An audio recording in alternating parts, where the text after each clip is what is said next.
Que tem, né?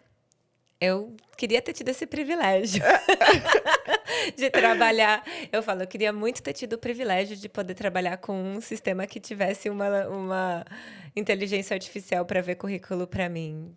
Tanto na agência como na universidade, era organicamente lendo o currículo. Um por um? Então, tipo assim, se por você...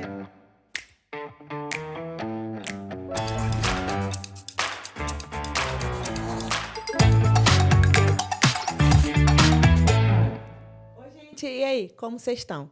Sejam bem-vindos a mais um episódio do Decide Dar Certo. Hoje a gente está com a Laura. Ela vai contar um pouco sobre a sua experiência aqui, como a Austrália tem tratado ela.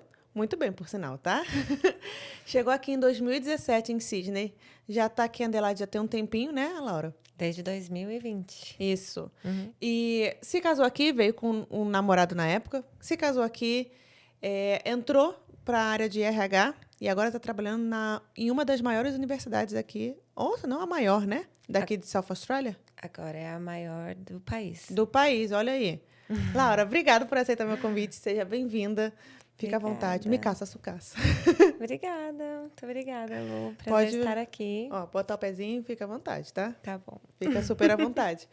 Antes da gente começar, eu sempre gosto de fazer quebra-gelo.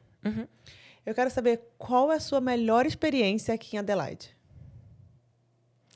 Minha melhor experiência... Poxa, são tantas coisas boas em Adelaide. Gastronômica. Gastronômica? Fugazi. Pô, é top. Eu acho que foi Fugazi. Pô, é top. Menu do chefe? Chef's menu. É uma coisa... Eu e meu marido, a gente tem isso, né? Ele era chefe. E a gente gosta de assim, ocasiões especiais, ir nos restaurantes e pedir o chef's menu, sempre com muito desafio, porque eu sou pescatarian e ele come carne. Mentira. Então, é bem desafiador para o restaurante. Mas e a gente já fez alguns, mas acho que o Fugazi foi um dos melhores. A gente foi lá comemorar nosso aniversário de casamento. Também, foi isso. Foi? Aham. A gente foi com o Lucas. A única coisa que eu achei de lá, tudo bem, que também é um restaurante para, enfim, que não tem muita capacidade para criança. Não tinha trocador. Eu tive que trocar o Lucas no banheiro, assim, passei um perrenguinho, mas enfim, mãe é mãe, se vira. Porque não é muito familiar, assim, pra isso. Mas, poxa, né? Deveria. Mas, assim, muito... Gente, se você tá aqui em Adelaide, é muito top esse restaurante. E menu do chefe é tipo... Eles têm prato principal... Não, tem a entradinha, prato principal e... Eu acho que... Sobremesa? Aí varia, né? Tem restaurante que tem 5 courses, tem 7, 10. A gente já foi em restaurante de 11, 12 courses. Olha... Ué, aí você saiu... Meu primeiro aniversário de casamento foi o mais chique de todos na nossa vida. Foi a primeira vez. Mas no Fugazi, eu acho que são uns 8. Menorzinhos, assim, né? Vem coisas menorzinhas. E aí, somando tudo, é uns 8, mais ou menos. Menu do chefe, você não sabe o que vem. É o chefe que escolhe o que vem pra você. Então, assim... Eu sou um pouco resistente, porque eu não... Antigamente eu não comia muita coisa, agora eu já até como melhor. Mas, assim, o Kibe é louco pro menu do chefe. Ele adora. A gente sempre pergunta, né? Mais ou menos o que é, pra ver se... Porque eu também sou meio ruim pra comer, assim. Além de vegetariana, eu sou chata. Então, eu tenho que saber se eu vou conseguir comer bem e se ele vai conseguir comer bem. Então, a gente pergunta mais ou menos o que vai ter, né? Qual que é, tipo, o principal ali que vem. E aí, a gente decide se quer fazer ou não. Mas... além de tudo, eu sou fã da Laura, né? Que é a minha xará, dona do restaurante, que é do MasterChef. Eu acompanhava o MasterChef, então eu fui no outro restaurante dela, antes do Fugazi, que é o Nido. Nunca foi. Foi o primeiro restaurante que a gente foi aqui em Adelaide para o meu aniversário. E fui nesse, e também fui nos 2 do Column, o Olive e o Roma. Nunca foi também. Recomendo. Recomendo? Recomendo. Bom, vou pegar a dica, porque esse ano eu faço 10 anos de casada. Então, Com certeza. quero ir no restaurante top. Vale a pena. A gente conversa mais sobre isso. Falando em conversar, falando sobre a Austrália, como que surgiu a Austrália para você? Uma longa história. Então, vamos lá. Eu fiz faculdade de hotelaria e no final da faculdade, no meio da minha faculdade, as minhas veteranas começaram a vir para a Austrália. Quando ninguém falava em Austrália, A minha primeira veterana, a Fabi, veio para a Austrália quando a gente estava, acho que no segundo ano ainda de faculdade. E em seguida dela, no ano seguinte, veio a Carol, que era uma das minhas melhores amigas também. E aí, no ano que eu me formei, eu acabei não cogitando a Austrália, porque eu decidi tomar outro rumo. Mas duas das minhas amigas que se formaram comigo, da minha sala, das minhas amigas mais próximas, vieram para a Austrália. E aí, enfim, eu não ia ter dinheiro para vir para a Austrália, mas ficou ali, né? Ficou a sementinha plantada e elas ficaram aqui por bastante tempo. Então, eu acabei indo para a Disney, fazer o intercâmbio da Disney em vez de fazer o intercâmbio da Austrália, porque, enfim, era metade do preço e era bem direcionado para a hotelaria, o intercâmbio que eu fiz. E aí, eu voltei para o Brasil, pensando, acho que eu quero ir para a Austrália ainda. E aí, tentei fazer a coisa dar certo, enfim. Daí, fui trabalhar em navio. Já estou dando 1000 passos aí na história, né? Mas aí, decidi trabalhar em navio para juntar dinheiro para vir para a Austrália. No meio do caminho do navio, eu decidi que eu não queria mais morar fora do Brasil. Eu precisava viver no Brasil, porque eu tinha vivido muito pouco a minha vida adulta, né, no Brasil. Eu saí de lá com 21 anos, já estava para fazer 25 quando eu saí do navio. E eu queria tentar viver uma vida, uma rotina de trabalho regular no Brasil para ver se eu ia dar certo lá. E aí, não deu, né? Hotelaria no Brasil não é uma coisa, né? Não deu, eu mudei de área, eu fui para a área de comércio exterior, trabalhava com supply chain, mas eu odiava aquilo que eu fazia, assim, eu não gostei. E aí eu conheci o Vinícius. E aí, logo nos primeiros meses que a gente estava junto, ele falando assim, eu quero ir para a Austrália, porque eu quero ir para a Austrália. Mentira. E eu tinha acabado de ser demitida do meu trabalho, então eu tinha uma rescisão. Ou seja, eu finalmente tinha dinheiro para vir para a Austrália. E ele, porque eu quero ir para a Austrália. Daí eu falei, tá, mas quando? Porque você vai fazer 30 anos, você quer o quê? Quando você aposentar, você quer chegar na Austrália? Tem que ir logo. E aí ele, como assim? Eu falei, não, você quer ir? A gente começa a planejar agora, então. E aí começamos a planejar. Assim, nos primeiros meses de namoro, a gente começou a considerar e tal, mas estava usando aparelho, então eu queria terminar meu tratamento. E a gente, né, ele tinha que amadurecer essa ideia. Sim. A gente não é simples assim, né? E aí, com menos de 2 anos de namoro, a gente chegou na Austrália. E você imaginava que imigrar ia ser tão difícil assim? Ou você, tipo, não, vou trabalhar com qualquer coisa, mas assim, não tinha ideia que imigrar ia demandar tanto? Eu sabia. Sabia? Eu sabia. Nada para mim foi mais difícil do que eu sabia. Porque, enfim, a questão de morar fora para mim nunca foi um mito, assim, né? A minha tia, irmã da minha mãe, se mudou para os Estados Unidos quando eu tinha 2 anos de idade. Então, eu cresci com a coisa, quando você crescer, você vai fazer intercâmbio nos Estados Unidos na casa da tia. E ela tinha trabalhado como babá, ela tinha feito todo o processo imigratório, ela tinha passado por vários desafios, né? Agora, há muitos, muitos anos atrás. E eu sabia que não era férias, não era um mar de rosas, né? E quando eu fiz o meu intercâmbio, o primeiro intercâmbio para a Disney, eu fiz com foco em trabalhar, foi pela minha carreira. Eu não estava indo para a Disney passear, né? Eu pegava várias doubles, eu trabalhava muito já na Disney. Mas é engraçado, porque eu fiz um intercâmbio de work experience na época que falava. Não sei se foi esse mesmo que você fez. Da Disney? Não, era... Eu fiz um contrato, primeiro era com a Disney, mas acabou que o contrato com a Disney acabou não rolando e eu fui trabalhar num hotel lá. Mas como é que era? Era tipo, eu ia era uma feira de contratações, então você passava por várias empresas e aí a empresa te contratava e você ia, depois de tanto tempo, você ia para esse lugar. E o meu contrato primeiro era com a Disney e, assim, eu fiquei 5 meses. E era 5 meses, assim, trabalhando loucamente. Mas, assim, isso me trouxe uma carga que, para o Kibe, quando ele chegou aqui, que a gente morou numa casa com 9 pessoas, ele não tinha essa né, essa bagagem. Eu já tinha essa bagagem por conta do intercâmbio, essa bagagem de trabalhar em qualquer coisa. Mas a bagagem da imigração, de passar, putz, mudou a porcaria da lei.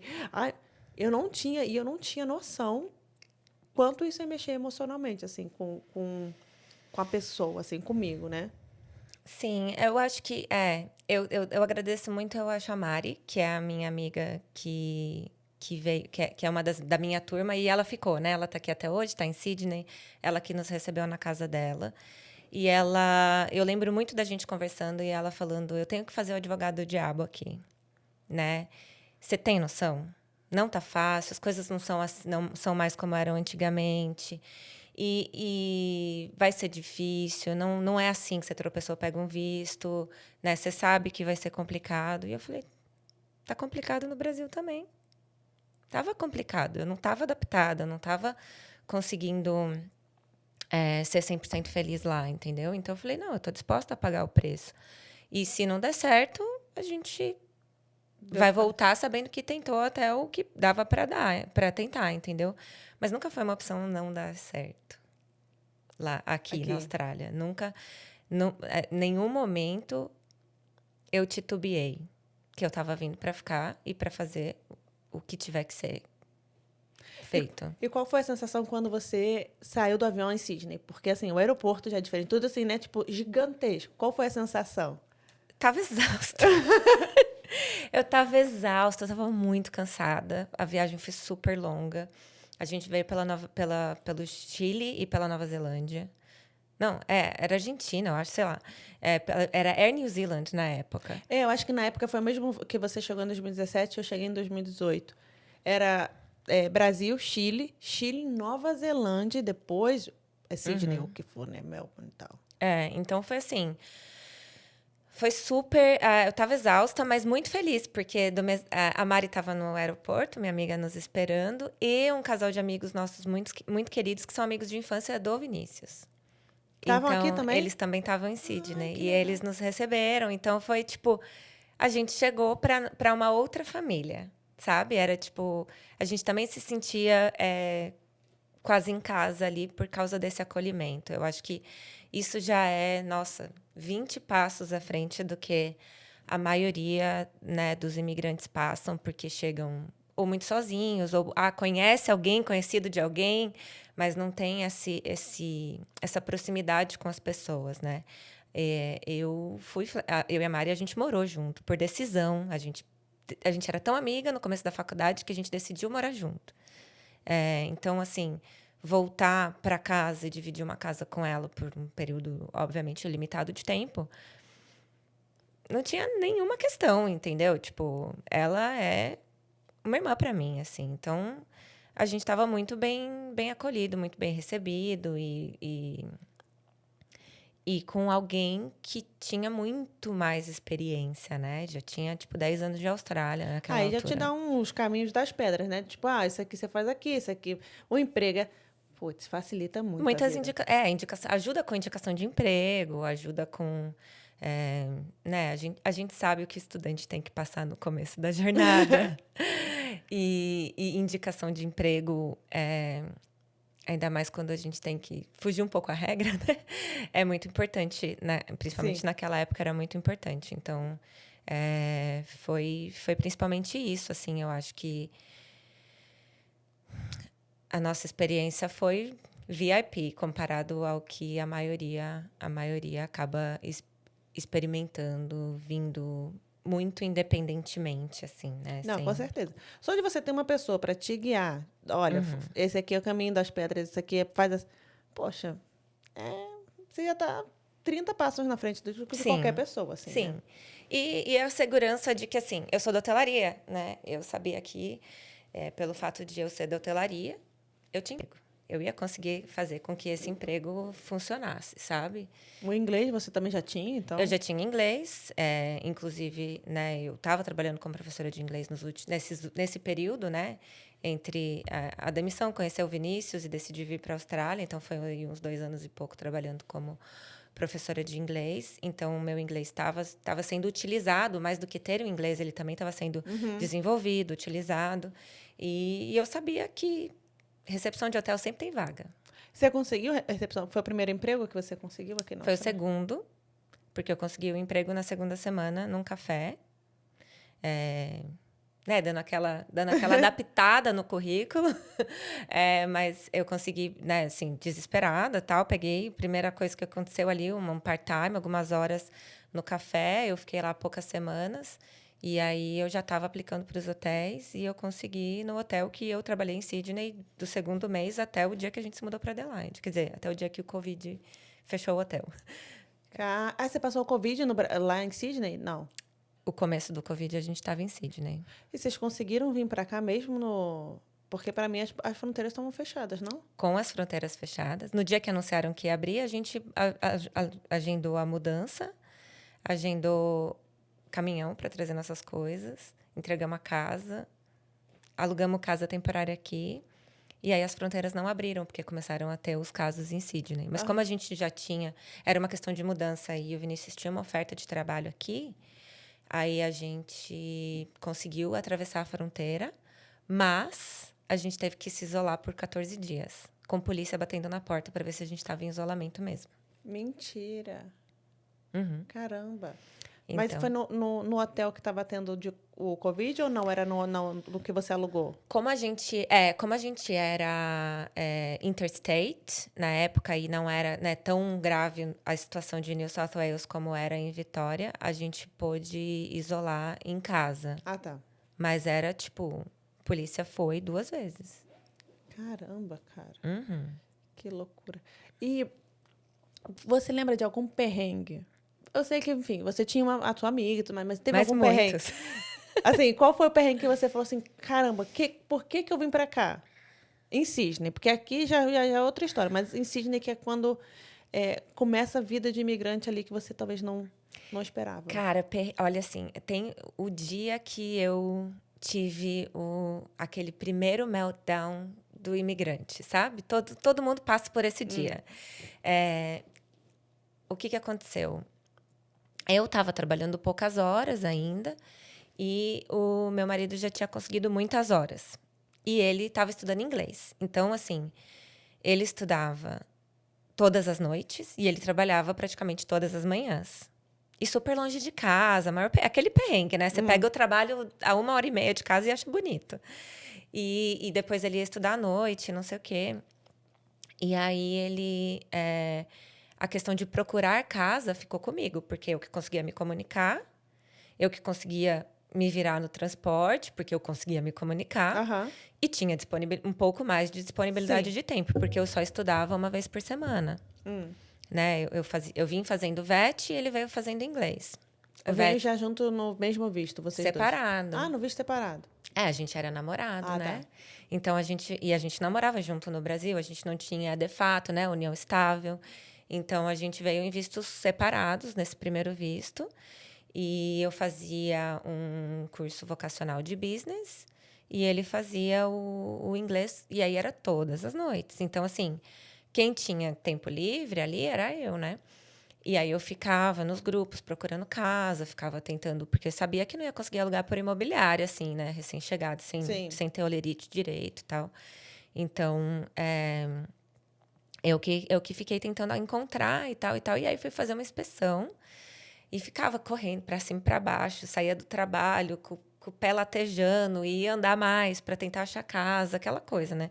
E tudo perrengue, e aí já era maio, já começa a ficar frio pra caramba, né? Assim, já tem uns dias super frios, e junho, e frio, Chuva. e chuva, e aí escurece cedo, e aquela coisa, e, meu Deus. E eu não tenho muito senso de direção. E aqui, ou em Sydney, pelo menos, eu acho que eu não pego muito ônibus em Adelaide para entender. Mas em Sydney é meio que o mesmo número do ônibus de ida e de volta, né? Tipo assim, o 131 vai, o 131 volta. Ah, não sabia, não. Só que você tem que saber qual que é o lado da rua. E aí eu fui fazer uma inspeção, não sei o que, nos heights de não sei da onde, no morro mó alto. E aí eu fui sozinha e ficou escuro e o celular acabou na bateria. E E aí eu fui para um ponto de ônibus num breu, né? Porque as ruas aqui residenciais não tem poste, não tem iluminação, né? Você fica com muito mais medo de aranha do que de gente. Mas não, mas tipo assim, ninguém me enxergava no ponto de ônibus. Se eu não ligasse a lanterna em cima de mim, eles não conseguiam nem me ver. Caramba. E aí eu perdi, eu como é que fala? Eu fui para esse ponto aí no escuro e tal e entrei no ônibus. Depois eu andei, sei lá quanto tempo, uns 5 minutos dentro do ônibus, eu estava indo na direção errada. Ai, que Isso, eu ódio. já tinha trabalhado de manhã, já tinha feito, sei lá, outra inspeção, fui parar em outro lugar e não sei o quê. Já tinha andado, sei lá, era 7 horas da noite. E eu peguei o ônibus na direção errada, e aí até eu perceber onde é que eu tava. Eu não sabia nem onde que eu tava, não tinha noção no mapa aonde Ai, eu que tava. Eu não tinha ódio. bateria, eu tava ficando desesperada, porque eu não tinha carregador, não tinha bateria, eu não sabia o que, que eu ia fazer. E aí desci, peguei esse ônibus e já fui, tipo, segurando o choro, assim, o caminho todo. A hora que eu entrei em casa, que eu abri a porta, que eu vi os dois dentro de casa, né? A minha amiga e o meu namorado na época. Gente, eu olhei pra eles e eu chorava que nem a Chiquinha, assim. Ali eu desmoronei, sabe? Veio tudo, assim, de, sei lá, um mês e pouco já de passando pela adaptação e das frustrações que tinham se acumulado ali, de não ter conseguido achar uma casa, e da casa ter sido péssima, aquela casa era horrível. Pra que eu vim fazer O aqui? que eu vim fazer? Eu falei, eu só quero resolver. Aquele dia foi complicado, foi muito complicado. E aí foi, eu acho que foi o dia do maior, tipo assim, foi né, por bobagem, que você fala assim, não, eu tive um meltdown por uma besteira, que foi um perrengaço, assim, mas foi o acúmulo de todos os perrengues até ali e tal. Então, acho que aquele dia foi o mais marcante, assim, desse começo de Austrália, né? Tiveram outras fases, talvez a gente vá chegar lá. Mas eu acho que esse foi o maior perrengue. E você falou que você veio namorando, né? Uhum. E começou a morar junto aqui. Sim. A gente semi-morava junto no Brasil, mas a casa era minha, né? É. Tipo, ele passava... Peraí. Ele passava 5 dias da semana na minha casa, mas a gente não morava junto. Ok. Imigração mexe pra caramba com um relacionamento, né? Não, não tem como. Sim. Eu falei até outro dia com uma menina, a Cristiana, ela veio aqui, eu falei com ela, eu falei, olha, 2019, eu falo isso pro Kibido, se 2019 a gente não se separou, a gente não se separa nem Jesus voltando da terra. Nada nos separa. Porque, Aham. assim, foi o ano que eu falei, meu Deus do céu. E é uma prova de fogo, assim. E eu falo com ele que se eu Muitas. estivesse no Brasil, eu já teria me separado. Porque no Brasil, como tem todo um apoio, tem um suporte, tem não sei o que, não sei o que lá. Aí eu falo, vou viver sozinha. Eu acho que talvez aqui, você é até um pouco diferente, porque você tinha sua amiga, que é quase sua irmã, nananã. E como quando eu vim com ele era só eu e ele, então era assim, ele é meu apoio e eu sou apoio dele. Como é que é isso? Tipo assim, tá, tudo bem, eu posso me separar. Não vou morrer. Mas, putz, é um pouquinho mais complicado que se eu tivesse uma rede de apoio aqui nas minhas costas, entendeu? Como que foi pra esse... O relacionamento de vocês foi tranquilo? Não, ok, não foi tranquilo 100%, mas assim, passou muitos perrenguezinhos que você achava que não ia passar? Além da toalha molhada em cima da cama? Muitos perrengues, mas muitos perrengues, assim. Eu acho que o principal é porque nós dois trabalhávamos com hospitality. E aí a gente não tinha nem dia junto. Putz. Sydney foi, assim, sobrevivência. A gente teve poucos momentos de curtição, né? Assim, aqui em Adelaide, quem nos conhece sabe que a gente é figurinha carimbada, a gente tá sempre aí nos eventos, a gente sai muito, a gente é super parceiro e tal. Mas em Sydney, a gente não conseguia nem sair. Primeiro, você não tem dinheiro. Segundo, você não tem tempo. Terceiro, você não tem cabeça. E você tem que correr atrás do que precisa ser resolvido, entendeu? Então, assim, foi muito difícil em muitos momentos, porque foram desafios pesados, né? Tipo, você tem que. Eu acho que principalmente o que ele passou, né? De ter a responsabilidade de estudar uma profissão completamente nova, de trabalhar numa profissão que é super pesada, como chefe, de ter que aprender tudo isso em um segundo idioma, né? Foi muito pesado. E eu qualquer coisa que aparecesse para eu trabalhar, eu trabalhava. Você não conseguia trabalhar com hotelaria? Não conseguia validar o seu trabalho, essa coisa? Porque hotelaria aqui eu acho que conseguiria, não? Sim, eu tive até uma oferta de sponsor de um ex-supervisor meu do navio, Uhum. nas Blue Mountains na época. Ele estava trabalhando lá, ele era sponsorado nas Blue Mountains. Só que apesar de eu ter tido, de ser formada em hotelaria, eu não tinha tido nenhum cargo gerencial na minha carreira. E Ah, eu tá. precisava ter 1 ou 2 anos como gerente para poder ser sponsorada como Duty Manager. E eu não tinha. E para eu poder ser Duty Manager, eu precisava de um visto que eu pudesse trabalhar full time. Ah, tá. Eu não conseguia ser Duty Manager part-time pelas condições dos hotéis, Sim. assim, é complicado. É, não é impossível não, mas não estava na mesa essa oferta, entendeu? E aí, por isso que era o plano dele fazer o curso de chefe para ser, na verdade, o plano B. Porque ainda assim eu ia tentar validar a minha profissão e talvez eu conseguisse um 90 quando a gente Sim. fizesse. Porque daí, como graduate visa, eu poderia trabalhar full time. Sim, sim, sim. Mas aí teve uma pandemia. Que venha, né? Como? Foi assim, ó. Caiu do céu. Assim, há meses da gente mudar de visto, finalmente chegar ao visto que a gente tanto esperou, se planejou por anos. Aí teve uma pandemia. E aí, quem que trabalhou na hotelaria na pandemia? Né? Não tinha como. Não Então, teve hospitality nenhum na pandemia, assim. Não, não lembro. os hotéis fecharam. É. E aí eles abriram os Mary Hotels, né?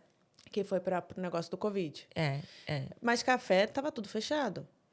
Tinha café takeaway. Então, na verdade, na época da pandemia, o que aconteceu foi que o restaurante que ele trabalhava fechou. O hotel que eu trabalhava fechou. E aí eu consegui um café que estava fazendo só takeaway. Eu consegui algumas horas nesse café. E era meio que o que pagava o nosso supermercado, assim. Foi isso, até a gente conseguir sair de Sydney e vir para cá, porque aqui os restaurantes já estavam funcionando normais naquela normalidade. E, e aí eu consegui trabalhar num hotel de quarentena, né? Eu fui pro Med Hotel, pro Pullman. Eu sei qual que é o Puma. O, eu falo isso para todo mundo. Que a gente que morou aqui em Adelaide, a gente não tem noção do que foi Covid. Porque não foi um terço do que foi em Sydney, Melbourne, no Brasil. Gente, assim, claro, tinha pessoal usando máscara? Tinha. Mas não era aquela coisa igual que tinha no Brasil. Tipo, ai, tem que chegar em casa, tirar a roupa, passar a mão, não sei o quê. Lavar a compra do É, supermercado, não né? teve nada disso. Então, assim, eu não. Falei, gente, é muito louco. Como que em outro país a experiência é totalmente diferente? Ou então outra cidade, né? Melbourne e tal.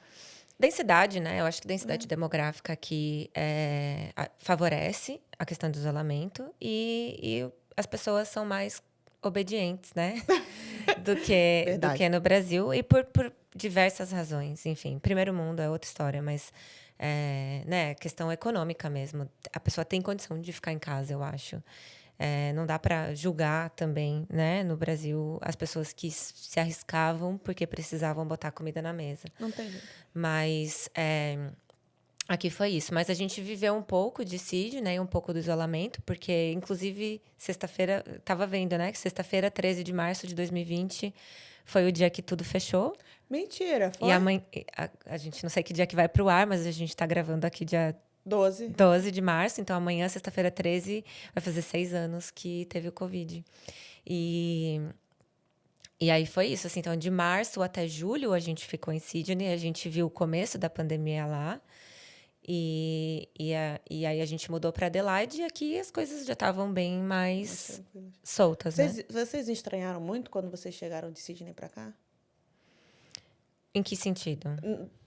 Tudo. Covid, cidade, movimento, enfim, não digo talvez até o clima, porque é tudo muito diferente, né? A gente veio muito maduro na nossa escolha, tá? Primeiro isso, assim, que eu Ok. sei que muita gente vem, tipo, ai, no desespero é a opção que tem e não amadureceu. A gente pensou muito antes, a gente veio bem maduro nessa escolha. Bem decidido mesmo. Mas a gente estranhou várias coisas. Mas antes de falar do que eu estranhei, eu quero falar da minha primeira imagem de Adelaide. Por causa da crise do Covid em Melbourne, a gente teve que dar a volta por todo o Outback para não pegar nem a pontinha do estado de Vitória e não correr o risco de não deixarem a gente entrar, porque a gente teria cruzado o estado Tá. mais contaminado do país. Então, a gente deu a volta, a gente ficou 2 dias viajando no meio do Outback. E aí, o nosso dia 1 do isolamento, que começou quando a gente passou a fronteira de manhã, a gente veio dirigindo e parando em tudo que a gente podia no caminho, assim, para chegar em casa, tipo, 9 horas da noite e pelo menos um dia a menos de isolamento, sabe? E a gente foi explorando tudo. E a primeira coisa que a gente não podia sair do carro, né, encostar nas coisas, enfim. Mas a gente chegou e foi parar em Brighton. Foi o primeiro lugar que a gente chegou em Adelaide. E a gente olhou, a gente descendo assim a rua de Brighton, né? Que é uma descidona.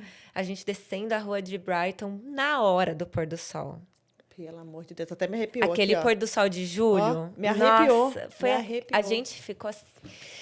Meu Deus, Adelaide é muito maravilhoso.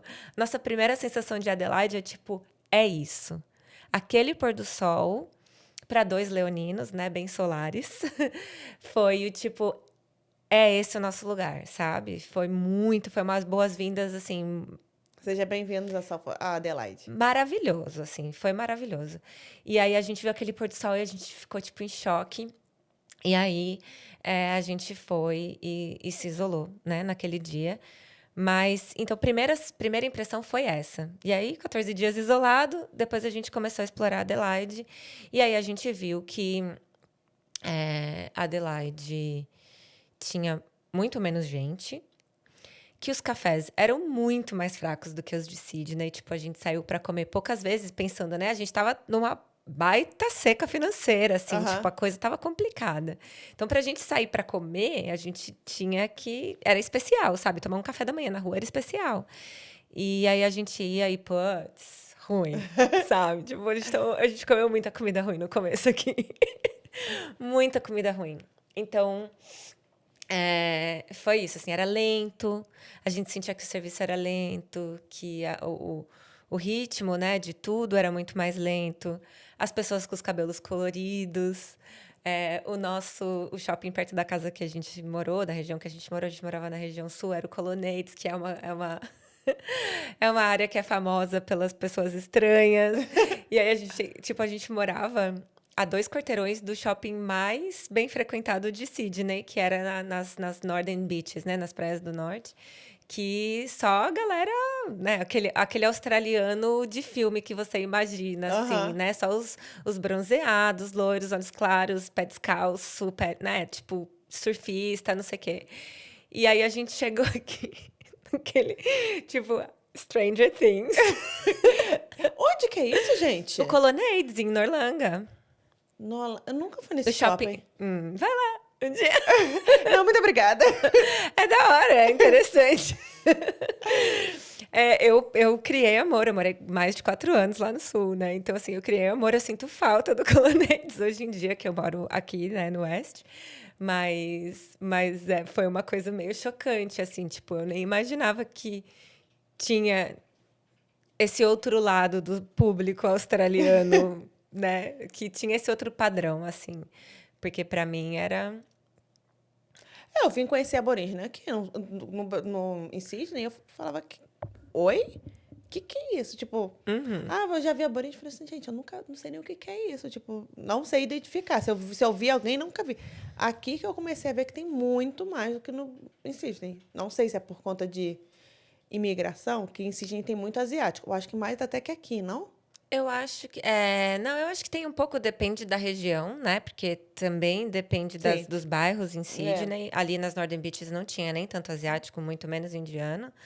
Era muito mais brasileiro pra caramba.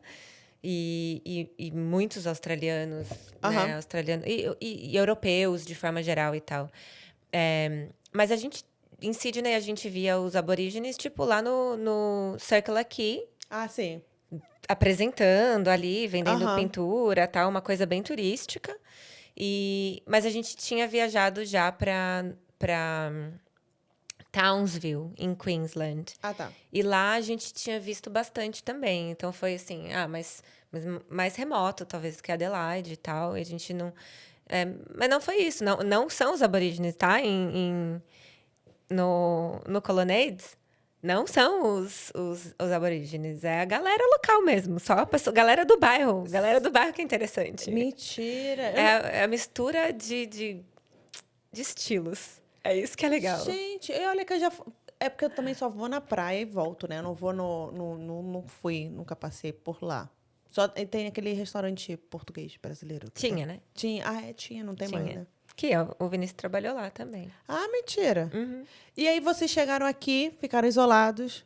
Como que foi pra vocês? Você arrumou emprego na hotelaria e o Vinícius arrumou emprego de quê? Ele tinha já uma oferta, porque ele trabalhava num Ah, tá. restaurante bom lá em Sydney. Ele tinha uma oferta para trabalhar numa vinícola aqui, né? Que foi quando a vinícola estava abrindo a cozinha, ia começar a ter esse serviço de comida. E aí ele tinha essa oferta na vinícola. Mas como era muito novo a história né, Da do, vinícola. do restaurante nessa vinícola e tal, e ele tinha que fazer as horas pro TRA, ele não estava se sentindo seguro que ia ser válido pro TRA, que ia ser muito mais complicado do que um restaurante que já fosse certificado. Entendi. E aí ele, com um mês e pouquinho lá, eu acho, ele decidiu procurar outro trabalho e aí ele foi trabalhar nesse restaurante português. E, e foi bom, porque lá era mais perto de casa, né? De frente Era pra de praia. frente pra praia, uma vibe mais parecida com o restaurante que ele tinha trabalhado em Sydney, que também era de frente pra praia. Então, assim, mesmo tipo de culinária, né? De frutos do mar e tal. Então, foi melhor e serviu para validar o processo dele como chefe, né? Foi super fácil, porque já tinha sido feito por outras pessoas. É, muita gente que está ouvindo agora deve pensar assim, pô, tranquilão, né? Pô, a Laura veio, já tinha uma amiga aqui, que deu o caminho das pedras, veio para cá, para Adelaide, já tinha com uma oferta de emprego. E assim, sempre a grama do vizinho é mais verde, né? Sempre. Você já passou por isso, tipo, de olhar assim e falar assim, oh, poxa, a grama do vizinho tá mais verde. Ou então você acha que alguém já pensou isso da sua situação e falou assim, você falou, ei, calma lá, senta aqui, Cláudia, deixa eu te contar que a minha história. Exato, exato. Tem coisa que a gente não pode nem colocar aqui por escrito, porque a gente tem que fazer umas coisas para dar certo. Né, a gente tem que ter o caminho real e a gente tem que adquirir recursos extras ao longo do caminho para conseguir fazer o plano seguir e o plano dar certo, né? Eu acho que não foi fácil. Parece. Tive amiga para dar o caminho das pedras? Tive. Mas quem bateu lá para entregar currículo no hotel fui eu. Né? Quem conseguiu o trabalho, todos os trabalhos, 100% deles fui eu. E eu me enfiava, tipo assim, tem que aprender a fazer café? Vamos aprender a fazer café. Tem que fazer packing de mudança? Vamos fazer packing de Tem que pegar um mudança. ônibus errado? Vamos pegar. Tem que pegar ônibus. Vamos, eu sempre fui bem encarada, assim, bem cara de pau, assim, né? Tipo, tenho que me virar, tem que me virar, entendeu? Eu não tenho frescura. E não foi. E, tipo, hotel não é fácil, não. Tipo, eu trabalhava shift virado e tal. Então, assim, eu sinto que pode ser que as pessoas tenham essa impressão, porque ela já falava inglês, porque é mais fácil porque ela já falava inglês, ou porque trabalhou na área, né? Bom, se você escolhe a área de hotelaria para sua vida, fica um pouco mais fácil. Se eu fosse médica, eu não ia conseguir trabalhar na minha área aqui, ou enfim, tantas outras áreas, né? A sua mesmo, Sim. como advogada, não é tão simples assim. Então, para quem faz hotelaria, que de repente nem precisava ter feito uma faculdade, fica um pouco mais fácil de trabalhar na própria área.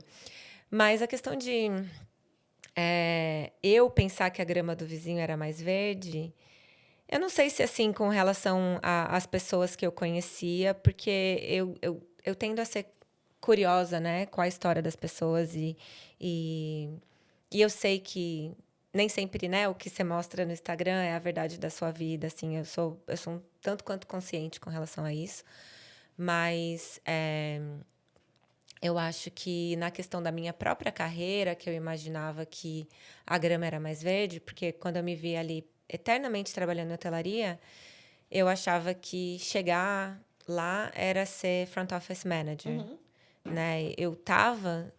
Quando eu decidi que eu ia voltar para hotelaria aqui na Austrália, eu me via eternamente em hotéis. Eu não via outro caminho lógico para mim. Era meio que agora finalmente eu vou conseguir seguir a carreira que eu gostaria de ter seguido e que não era tão viável financeiramente no Brasil.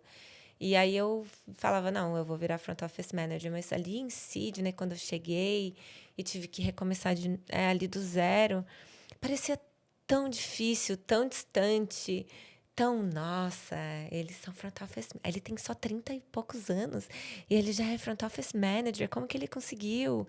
Eu tô aqui prestes a fazer 30, né, na época, e, e parece que tá tão longe para mim e tal, então assim, eu falava, nossa, será que um dia eu vou conseguir virar gerente?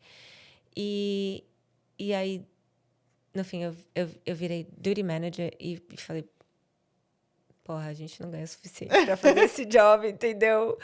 Eu falei, a hotelaria, nem aquela não vale a pena. E aí, quando eu saí da hotelaria, que o meu mundo explodiu, assim, eu falei, nossa, coitados. Tipo, coitados nesse sentido, assim, porque você acha que quando você vive, e eu vivi esse universo por muitos anos, você acha que não tem outras opções lá fora, sabe? E que não é para você os outros trabalhos, assim. É muito comum essa sensação de quem está dentro da hotelaria. E aí você fica preso naquela roda do rato ali que você não consegue ver uma saída. E aí quando você sai, você fala, caraca, dá para ser muito mais fácil a vida e muito melhor remunerada. E como que saiu, tipo, como que veio o clique de RH? Porque, assim, você trabalhava como duty manager, né? No hotel. E aí você olhou e falou assim, esse salário aí não tá muito compatível com o que eu queria, não. E aí você começou a pesquisar, você sabia o que você já não queria, né? Que era hotelaria. Mas como que você caiu em RH? Na verdade, a história é o contrário. Ah, é o contrário? O que aconteceu? Quando eu cheguei aqui no Covid, eu consegui esse emprego no hotel de quarentena, mas não era uma operação normal de hotel, né? O hotel ele era uma mistura de hospital com cadeia. Ele não era um hotel. A galera de hotelaria estava fazendo delivery de entrega que as pessoas recebiam. A gente tinha que levar todo cheio de proteção. A gente tinha que levar para deixar na porta dos quartos. Então era tipo, era um trabalho deprimente, assim, eu não estava nada feliz com isso, não era isso que eu queria para minha vida, de jeito nenhum e tal, mas eu entendia que era as circunstâncias. E a única coisa que eles tinham para mim era part-time. E eu finalmente, depois de 4 anos, tinha conseguido o meu tão sonhado visto para trabalhar full-time, e eu não estava tendo trabalho full-time. E aí, né, desse louca para mais dinheiro, mais horas, mais dinheiro, né? Tinha que vir. E aí eu falei, não, eu preciso de mais horas. E aí eu comecei a explorar possibilidades. E nessa de explorar possibilidades, eu acabei conversando com a agência que eu vim. E nessa vai, conversa vem, muitos capítulos depois, eu tive a oportunidade de representar essa agência aqui em Adelaide. Então, não foi eu que procurei sair da hotelaria, mas a oportunidade apareceu na hora certa e ressoava muito com o que eu já fazia para as pessoas que apareciam no meu caminho, que era de ajudá-los nessa jornada. Não, você consegue um trabalho, não, a vida não é só trabalhar de cleaner, não, vamos pensa maior, expande sua cabeça, olha o que mais você pode trabalhar quando você chega na Austrália. Eu já sempre dava assim, eu sabia de um job e falava para alguém, fulano está procurando. Eu sempre fui essa pessoa que conectava as pessoas que eu sabia que estavam precisando com oportunidades que apareciam, assim. Sempre foi muito natural para mim. E muito bem informada, assim. Eu sou muito curiosa, então eu já estava muito bem informada sobre visto, sobre situação. Tipo, eu vim muito consciente sobre as questões do visto. e questões de curso, opções de curso, caminhos. Eu tinha estudado muito sobre isso e eu ajudava as pessoas já. Naquela época, sem Que trabalhar sabiam na que eu era agência. informada, elas vinham, né? Acabava a gente conversando ali, numa conversa de bar, eu acabava ajudando já as pessoas nesse sentido. E aí. Peraí, que eu vou traçar o seu plano aqui da vida. Como é que seu nome? Não, já falava, não, mas espera, mas você olhou isso, mas você olhou aquilo, olha esse site, olha aqui, ó, tá aqui, tá escrito aqui, você procurou a lista, eu sabia o nome de tudo, eu sabia o nome de todos os vistos, eu, né, assim, bem metida, né? Metida besta, tipo, não tinha preparo pra nada, mas Não, mas eu, curiosa, eu assim, prefiro colocar isso como curiosa. E aí veio essa questão da possibilidade de abrir a agência, mas eu falei, gente, é no meio de uma pandemia, né? Não tem nem cabimento abrir uma agência e tal. Mas a oportunidade era boa, era promissora, né? Mas essa decisão também implicava, de uma vez por todas, abdicar do plano A e só ter o plano B. Porque ah, se eu abrisse a agência, o plano de eu virar gerente de hotel, ele definitivamente cairia por terra, né? Então, a gente só ia ter um plano imigratório, e que era aí, o o Vinícius filho. como chefe. Mas, devido aos atrasos causados pela pandemia, assim, eu praticamente não ia mais ter tempo para conseguir cumprir também, entendeu? Então, foi uma coisa, beleza, vamos, né? Sentamos, conversamos, tomamos essa decisão como um casal e, e aí a gente decidiu que valia a pena e tal. E aí foi isso. Comecei a trabalhar com a agência e com o hotel, e com a agência e com o hotel, até que uma hora a agência, né, começou a ter um pouco mais de demanda. E aí eu precisei ir diminuindo as minhas horas no hotel e aumentando muitas horas na agência, até que anunciaram a abertura das fronteiras. E aí, quando eles anunciaram a abertura das fronteiras, Aí pronto. eu precisava abrir o escritório, porque isso era combinado e tal. Eu precisava estar fisicamente no escritório para os nossos estudantes. E aí aí eu saí do hotel de vez e abri o escritório. Só que daí inventaram um tal de Covid Visa. Mas espera, Ah, antes de eu entrar no detalhe do Covid Visa, o que é um dos carros-chefes dessa agência? Que era um dos carros-chefes dessa agência? É o Job Help Workshop. Então, a cada 15 dias, a gente fazia um workshop que ajudava os estudantes a entender o que é o mercado de trabalho na Austrália, é, é, direitos e deveres, né, do empregado e do empregador, e uma base de currículo, uma base de onde eu começo a procurar, quais são os cargos, falo inglês, não falo inglês, né, tenho uma carreira, não tenho uma carreira, quais são, né, todas as possibilidades que tem quando você chega na Austrália. nossa, isso é muito bacana. Era muito bom o workshop, assim, e era a minha grande paixão. E era aberto a todos os estudantes, não só os estudantes da agência. Então, a gente abria para todo mundo, eu anunciava aí nos grupos e tal.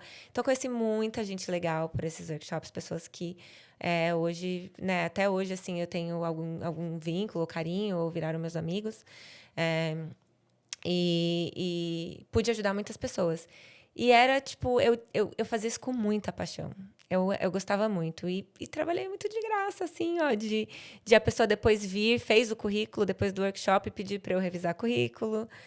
E aí eu não tinha como não, sabe? E Mas aí. você tinha alguma experiência em currículo? Ou como é que eles pagaram algum curso para você? Porque o currículo daqui, bom, de cleaner, tudo bem que não, mas um currículo um pouco mais, para uma área um pouco mais rebuscada, precisaria ter Não uns. eram de carreira, Ah, né? tá. Não eram currículos de carreira, eram currículos de trabalho inicial. Então, eram currículos um tanto quanto simplificados, mas era aquela coisa: vamos trabalhar seus transferable skills Aham. do que você fazia no Brasil para você aplicar para uma vaga de Sim. cleaner, por exemplo, né? Como você faz isso? Entender a questão de transferable skills, era mais isso. E não tive um treinamento sobre isso, porque, de novo, isso já era natural para mim. Eu já enxergava isso nas pessoas, assim, né? Eu já conseguia fazer esse link muito organicamente, assim, já é uma coisa Sua. minha. É. É uma qualidade sua, né? E eu já gostava disso. E aí, o Covid Visa, né? O tal do Covid Visa que teve na época, que o que aconteceu? Os estudantes chegavam aqui, eles não conseguiam se estabilizar, ou, enfim, não conseguiam, né, aplicar para um outro visto, ou não conseguiam nem voltar para casa, né? Muita gente ficou presa aqui e tal, e daí criaram essa possibilidade do Covid Visa, que ele era de graça. O seguro era pago mensalmente, em vez de você ter que pagar 2 anos de seguro se você fechar um curso de 2 anos. E era aberto ali para qualquer pessoa aplicar, sabe? E aí todos os estudantes que estavam chegando nessa época, obviamente, estavam aplicando para o Covid Visa. Mas como que uma agência ganha dinheiro se todos esses serviços são gratuitos? É comissão do curso. A única forma de ganhar dinheiro na agência é comissão de curso. E comissão de seguro, enfim, mas é pouco. Mas, tipo assim, O que ganha é o curso. o negócio da agência é vender curso. Entendi. Se o estudante não fecha curso, você vive de quê? De luz. E aí a agência fechou, então? Não, e aí eu falei, o negócio não tá rodando, né? Não era a hora que era para ter deslanchado e não ia deslanchar. E aí eu falei, bom, eu preciso pensar em alternativas, né? Quanto mais tempo eu vou continuar investindo, ou eu vou começar a abrir as oportunidades. E aí tem gente que chama de sorte, tem gente que chama de manifestação, né? Santo forte, chame do que quiser. Eu ali, né, mandando essa mensagem para o universo, aparece um post no Papo Calcinha, o famoso Papo Calcinha, né? Quem é mulher na Austrália sabe, dizendo, olha, a empresa que eu trabalho tem oportunidades para pessoas que têm experiência em vendas e em customer service. O que você Para faz? trabalhar com recrutamento. Se você se interessar, fala comigo. Era uma pessoa que eu não conhecia, mas eu sou absurdamente grata, assim, por essa pessoa. Muito, muito, muito grata.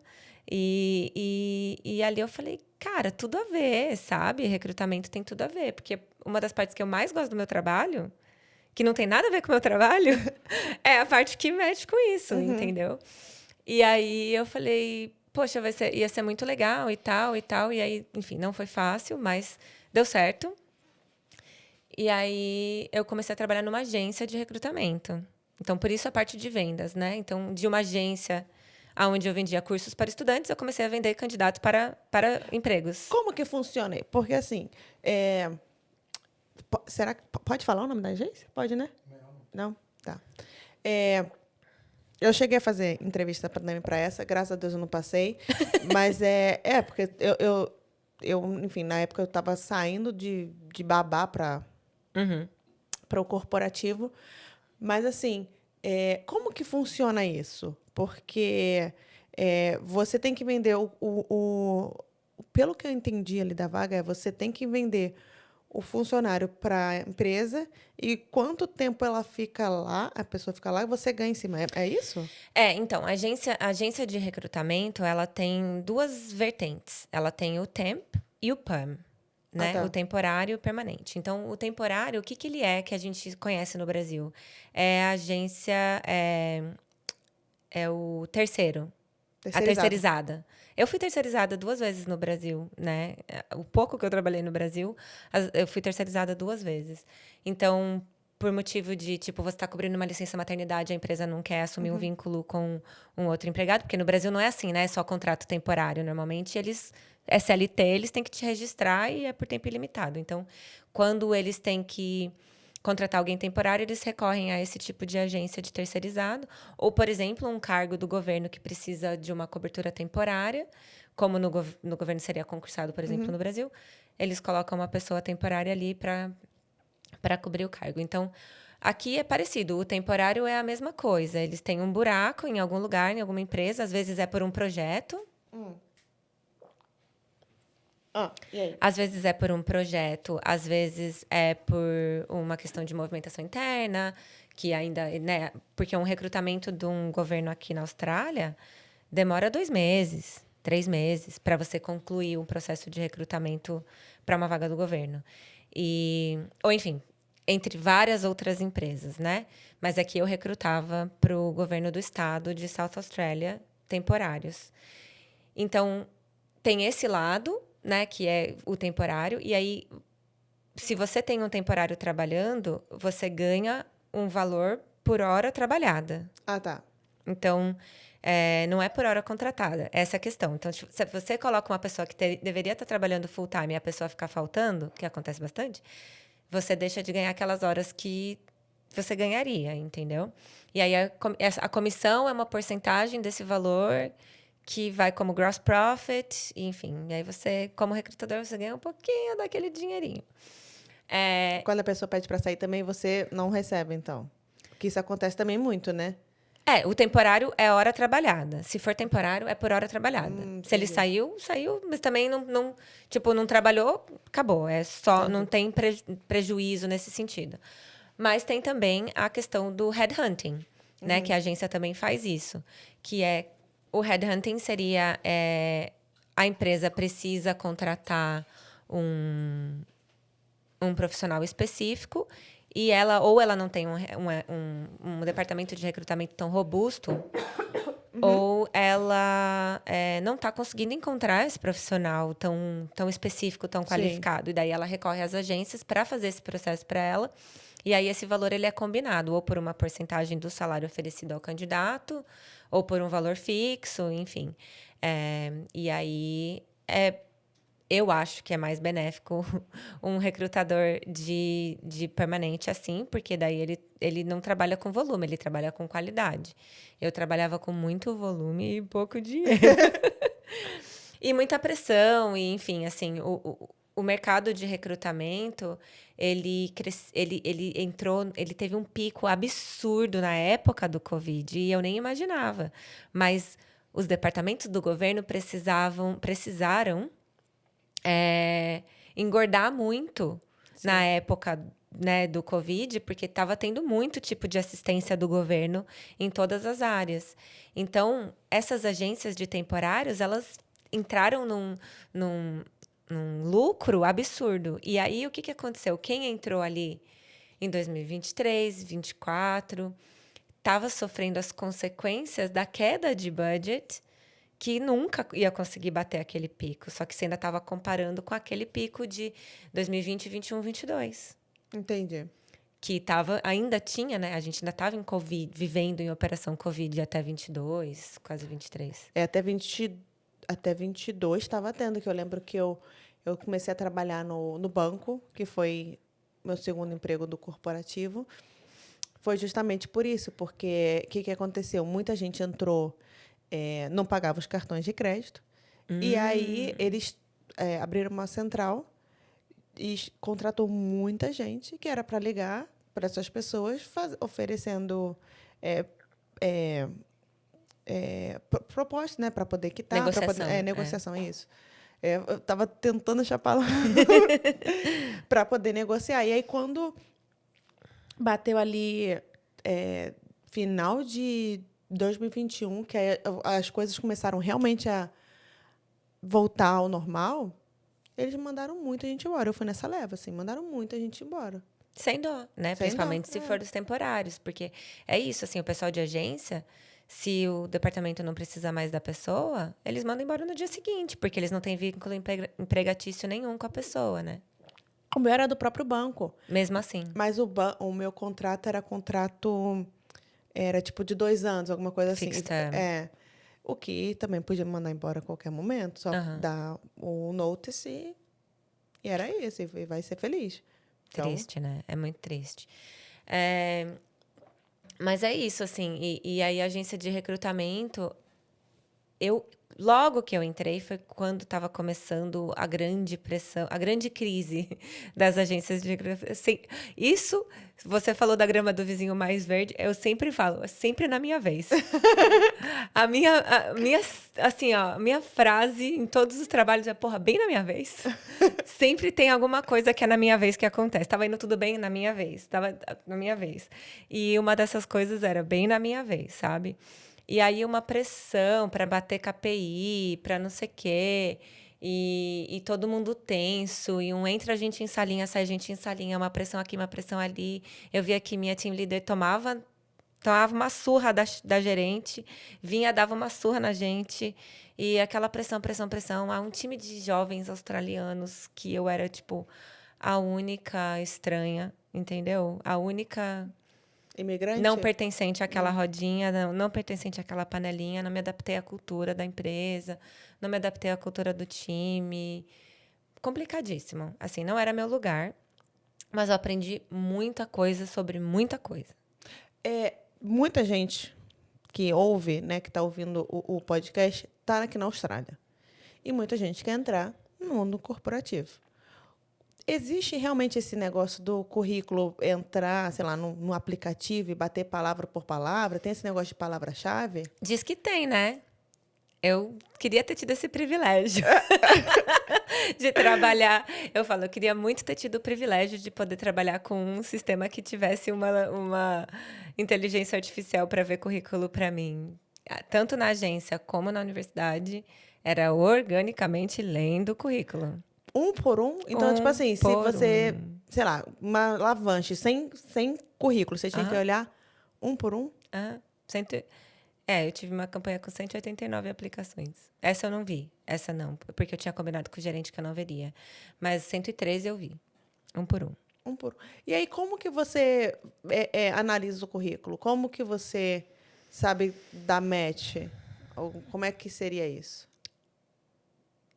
A gente, como recrutadora, mesmo tanto na agência como no recrutamento interno, a gente faz um briefing com o hiring manager, né? Tá. Então, você recebe a demanda da vaga e aí você entra em contato com o hiring manager e fala, olha, tá bom, tô vendo que tá escrito isso, você tem lá a position description, né, que é o documento oficial, e aí você lê um monte de baboseira e um monte de palavras complexas, né? Bonitas. Palavras bonitas. Tá, na prática, como funciona? Na prática, como você está procurando? Como é a cultura do seu time? Qual é o tipo de pessoa que vai caber no seu time? Por exemplo, eu não me encaixei no meu time de recrutadoras. Por quê? Porque meu time, elas tinham um padrão que eu não era igual. Entendeu? Então, ou você tem um time completamente misturado, que aquela mistura dá match, ou você tem que manter um determinado padrão para que as pessoas consigam ser amigas. Sim. Entendeu? E então, esse tipo de pergunta que a recrutadora tem que saber fazer pro gerente, tipo, como é a cultura do seu time? Como é seu time? São quantas pessoas? Elas têm mais ou menos, né? Qual tipo de perfil? O que você está procurando em termos de soft skills nesse profissional, né? Qual é a personalidade desse profissional que você vai dar valor? Porque no papel é uma coisa, na prática, o que vai agregar mesmo no seu time? O que é uma prioridade para você, como gerente, e para o seu time, e o que você precisa que esse profissional entregue? Então, quando a gente tem esses detalhes da vaga, do time, da realidade do dia a dia do trabalho, a gente tenta transparecer um pouco disso no anúncio da vaga, mas, principalmente, a hora que a gente está lendo o currículo, a gente está lendo o currículo com essa informação. Entendi. Na nossa cabeça, né? Então, eu começo a ler o currículo, eu estou procurando para a pessoa que vai brilhar aqueles detalhes. E como que faz para a pessoa brilhar ali? É isso que as pessoas querem saber, né? O brilho. Não é simples assim, né? Mas eu falo, primeiro, o template ajuda a gente. Deixa um templatezinho tradicional. Eu gosto de template padrão e eu nunca vi uma recrutadora que fale o contrário. Ninguém quer ver fotinho, né? Vamos lá, 2026, não coloque foto no seu currículo, por favor. Ninguém quer ver fotinho, ninguém quer ver design. Óbvio, né? Quem quer recrutar marketing, design, talvez seja diferente. Eu nunca fui muito especialista nisso. Mas a gente quer um currículo que seja linear, que seja fácil de ler, que siga aquele padrãozinho bem tradicional, porque fica rápido para a gente conseguir achar as coisas. A gente quer achar. A gente tem pouco tempo, eu tenho 113 para ler, eu tenho provavelmente 2 horas para fazer isso. Então, tipo, aquele currículo que fala assim, experiência profissional, sei lá, por exemplo, eu trabalhei no banco. Fiz isso. 2 linhas com cada bullet point com 2 linhas. Muita coisa, né? Too much. Too much. Too much. Tipo assim, você vai colocar lá o seu professional summary, se for bem dedicado à vaga. O seu professional summary, você vai, né, colocar... Seria um resumo do resumo do resumo da cover letter. Eu falo que... Hoje eu falo para os estudantes, né? Eu falo, é um teaser da sua carreira. É que nem você fosse fazer um teaser do nosso podcast aqui. Você vai fazer um teaser de quem você é como profissional em primeira pessoa. Não vem, a Laura é uma profissional excelente. Quem tá falando, gente? Sabe? Então, é um teaserzinho da sua carreira. E aí, é rápido. Aonde você vai já... Ali, eu já posso falar, gostei. Entendi. Deixa eu procurar onde que tá tudo isso aqui que tá me interessando, porque eu li ali em uma frase, né? Duas frases. Já gostei. Aí eu vou procurar um pouco mais dessa informação. E essa informação, ela não pode estar escondida, muito fluff, muita baboseira, entendeu? A gente quer o negócio direto. Cadê a entrega dessa pessoa nesse trabalho? Eu no hotel eu fazia check-in, fazia check-out, fazia pagamento. Todo mundo faz. O que você fez de diferente no hotel? O que você fez para melhorar o processo? Quais foram os seus achievements? Qual a diferença você fez, Laura? Qual a diferença você fez naquele hotel, nesse cargo? Entendi. E é isso que tem que estar ali, né? Na sua descrição dessa experiência. O que você acrescentou para essa empresa? E dentro disso, o que você acrescentou que hoje é relevante para a vaga que você está aplicando, né? É complexo falar assim de forma geral, mas eu acho que isso dá um direcionamento, uma determinada ideia para a pessoa. Então, é um pouco sobre as palavras-chave, sim, falando de uma leitura orgânica mais do que uma leitura ATS, que eles falam, né? Sei lá como é que é. Mas falando de uma leitura orgânica, a gente tá dando uma lida, assim, bem por cima, bem dinâmica, né, no currículo. Então, você tá procurando essas experiências, essas palavras-chave, e elas estão nas key skills and attributes da vaga, né? Elas vão estar nessa parte que estava no position description. Então, não tem muito como fugir disso. Agora, o currículo é direto ao ponto, ele é bem escrito, ele é bem desenhado. E vem a você ser a pessoa certa, para a vaga certa, para a empresa certa também, entendeu? Às vezes a gente se sente um pouco... Ai, o que eu fiz de errado? Não, você não fez de errado. É que tinham outras 10 pessoas que fizeram mais certo que você. Tem algum erro que você vê que as pessoas continuam, além da fotinho, mas que continuam repetindo, que você fala, meu Deus do céu, até agora vocês não aprenderam que, além de não colocar foto, isso aqui também não precisa ser feito? Hoje em dia, a grande questão é o uso indiscriminado de inteligência artificial. Entendi. É muito óbvio. Quando a gente está vendo 100 aplicações ao mesmo tempo, e 80 delas são iguais. Caramba. Principalmente para cover letter, né? Porque, principalmente para quem tem inglês como second language, né? É desafiador. Eu uso inteligência artificial para o meu currículo e para a minha cover letter. Mas eu tenho uma discussão de horas com o ChatGPT para chegar no ponto que eu quero, entendeu? É uma conversa. Tipo, eu passo um monte de informação, eu recebo um monte de informação, a gente troca, a gente vai, né? Ele é meu funcionário. Ele não, ele é uma ferramenta. Ele te ajuda a te ajudar. Ele é uma ferramenta para eu atingir o meu objetivo. Eu não vou entregar o meu serviço na mão dele. E eu acho que essa é a grande dica para quem usa, né, a inteligência artificial para esse tipo de coisa, assim. É uma ótima ferramenta, mas você tem que trabalhar bem os comandos, principalmente porque a primeira, a segunda e a terceira resposta é o que todo mundo vai mandar. Entendi. E aí você não é todo mundo, como já dizia sua mãe. Já disse minha mãe, é verdade. E você acha que tem algum preconceito no mercado australiano com o brasileiro? Ou com relação da imigração? Com brasileiro especificamente, não. Não, mas com outra nacionalidade você acha que tem? Tem. Tem. Tem. E em alguns casos é muito evidente. Tem departamento de governo que não é governo federal, Mas mesmo assim, fala, não, mas eu quero que a pessoa não tenha sotaque para Sério? trabalhar no telefone. Ou eu quero que você vê os nomes, né? Uhum. A pessoa vê o nome, não seleciona nenhum nome que não seja nome Australiano. nome inglês, né? Com background, English background. Não seleciona. Alguns são silenciosos, discretos. Alguns são óbvios. E alguns são por razões plausíveis, como os departamentos de defesa, né? A pessoa precisa ter uma baseline clearance para trabalhar com o governo federal. E aí ela não consegue essa baseline clearance se ela não tiver não for Sim. cidadão. Então tem coisas que a gente entende, mas tem muita coisa que tem sim preconceito, tem sim questões, tem resistência de muitas empresas, né? E eu acho que agora que eu estou trabalhando na parte dos estudantes, né? A gente não chegou nessa parte ainda, mas enfim, do recrutamento agora eu estou trabalhando na área de carreiras dos estudantes e a gente recebe, né, as oportunidades para serem divulgadas para os estudantes e para os recém-formados da universidade. E tem empresa que não tem razão nenhuma de restringir para cidadão e permanent resident. E eles restringem por pura ignorância.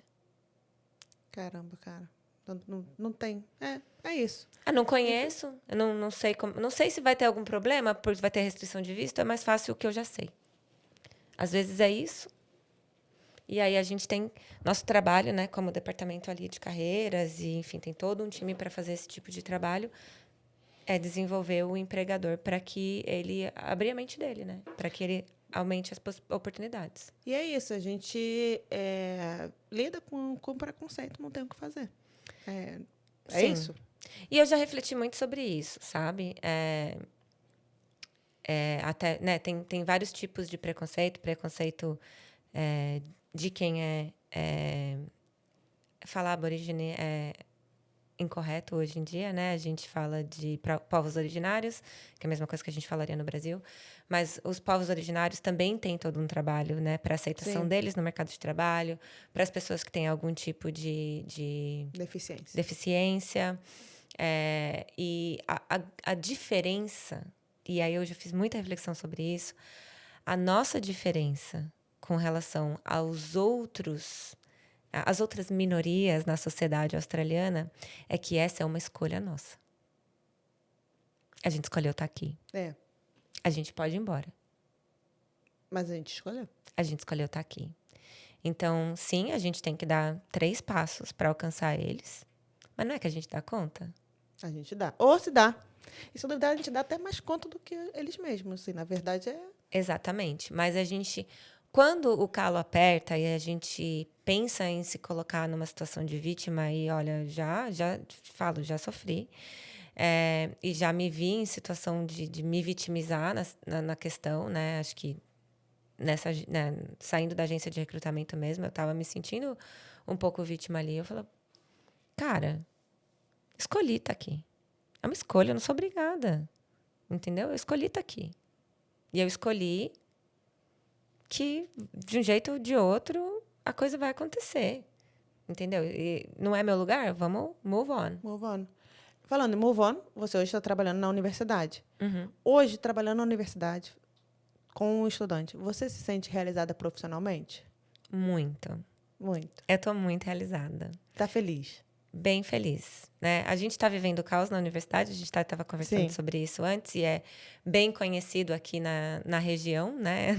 Quem está no estado sabe que a universidade está o caos. Mas eu sinto que eu estou no lugar certo, com as pessoas certas, fazendo a coisa certa. Eu sou a pessoa para o job. Para esse job. Pra Meu esse Deus, job. tem que tomar cuidado com essa palavra hoje em dia no Brasil, né? Mas eu sou a pessoa para esse trabalho, assim, né? Como recrutadora, eu vejo que eu sou a pessoa certa para a vaga. O que você acha que mudou da Laura de 2017 para a Laura de 2026? Muito mais inteligência emocional, profissionalmente falando, assim, eu acho que muito mais inteligência emocional nesse sentido. Muita... Ai, pera, tem um negócio na minha orelha aqui. Cabelo. A Laura de 2017, ela tinha muita determinação, Uhum.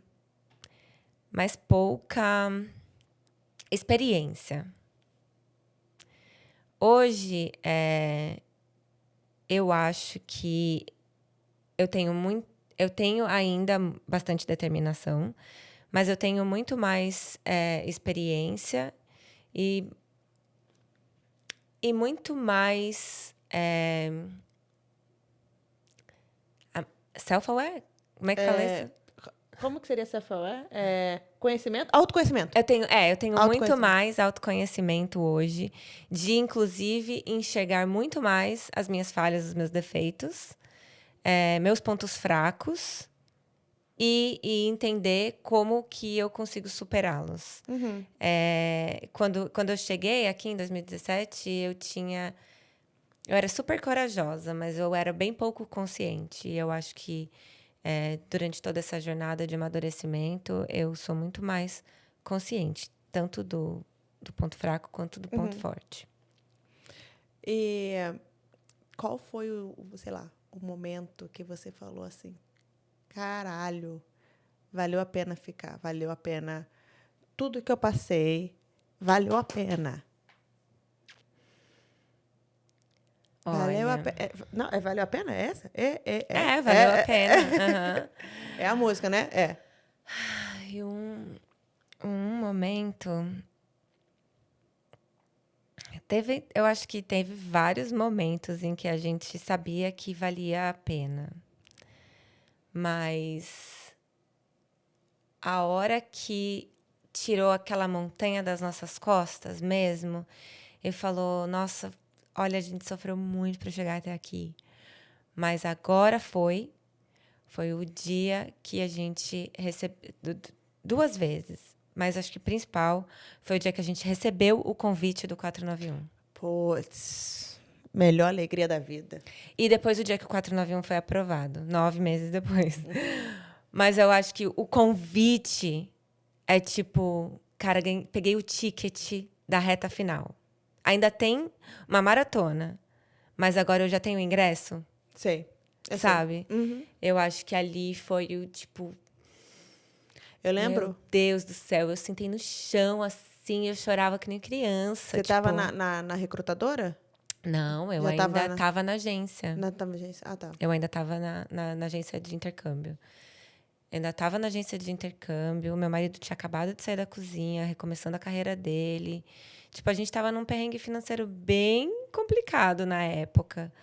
Mas ali a gente sabia que era a nossa libertação, sabe? Era o momento em que a gente cruzou a linha ali, né? Tipo, agora é para valer, agora a gente conseguiu ficar. E aí tudo é muito, as decisões passam a ser muito mais leves e também muito mais para permanência, né? Ao invés de ser, ai, mas será que passa a ser, não, que agora já é, então a gente já pode fazer assim. Eu acho que é esse o momento assim de valeu a pena. Conseguimos o ingresso para a O final, bilhete premiado. o bilhete premiado. Aham. Eu lembro quando saiu o nosso convite, a gente já tinha decidido que o Kibe ia fazer cookery, porque já tinha vencido a experiência profissional, nananã, e foi bem na época do Covid. Então, assim, a gente já falou, não vai rolar, porque já venceu a experiência, já era. E aí saiu o convite, eu estava trabalhando como babá. E eu tinha falado até para a mãe da menina, eu falava, eu acho que eu vou para o Canadá, porque não vai dar muito certo aqui e tal. E ela estava super triste. E no dia que saiu, a Kibi me ligou falando, meu Deus, saiu o visto, não sei o quê. E aí eu estava com ela brincando no chão da sala. Eu falei, Izzy, saiu o visto, saiu o visto. Aí ela contou para o pai, aí a gente contou para a mãe. No dia seguinte, eles me deram uma garrafa de champanhe. Você lembra dessa garrafa, amor, de champanhe? E foi assim, Que eu falei, amor. nossa, assim, sensacional. O melhor sentimento da vida é você, tipo, ufa, não tem isso. mais o que acontecer. Aí o que acontece? Não tem mais o que acontecer, aí vem a imigração e fala, não, então, agora são melhorou, né? Porque antes era 3 anos e você tinha que ficar 3 anos e ganhar 70 mil. Aí a imigração falou assim, não, agora são só 3 anos. Graças a Deus. Falei, A gente passou por essa mesma pressão. Quando que saiu o convite de vocês? nosso saiu em 2020. 2020. Foi no O, meio do Covid. o nosso foi 2021 já, né? Mas estava nessa ameaça, né? De que ia ter que ter o salário mínimo de tanto. A gente falou, cara, chefe não ganha isso. Na época, chefe não ganhava isso. Na Entendeu?